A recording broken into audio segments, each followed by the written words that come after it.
Hey, good morning. This is Ray over here at Name Right Farms. I hope you're having a beautiful start to your day. You know, this week we've been talking about WLJ.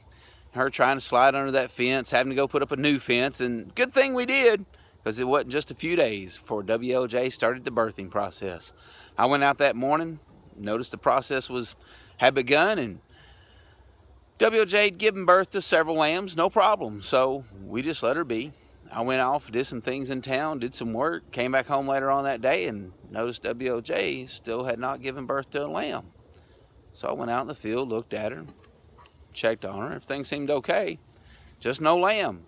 Went back to the house, a couple hours later, come back out, still no lamb. WLJ was up on the hillside, again, close to the fence. And I decided, it's been going on too long. So I went out there and I grabbed my trusty staff, took my kids with me, and we walked out there to where WLJ was. And I knew she wasn't just going to stand still. So I used my staff, my crook. I grabbed her around the neck, and we had what we might call a tug of war. She tried her best to get away, and I did my best to hold on to her. We wrestled and rolled and went up and down that hill just a little bit, and finally I got her. I laid her down, and I realized she was unable to give birth. I figured out that the lamb was turned backwards. So, as in the world of shepherding, we said we pulled that lamb. And many shepherds know what that means. You basically have to extract the lamb, reach in, pull the lamb out for the mom. And it was a kind of a long, tedious process. And I thought for certain, since the birthing process been going on most of the day, this lamb was not going to survive.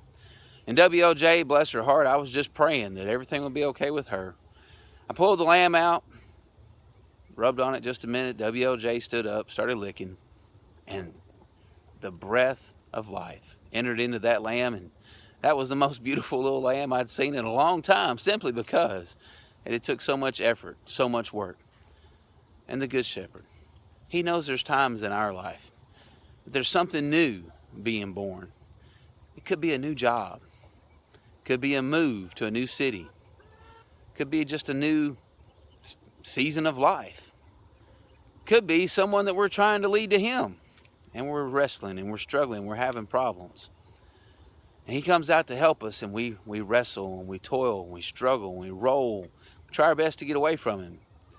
But when he finally gets us to settle down, be still, he's able to help us through that moment, that season, whatever it is, and bring forth the breath of new life.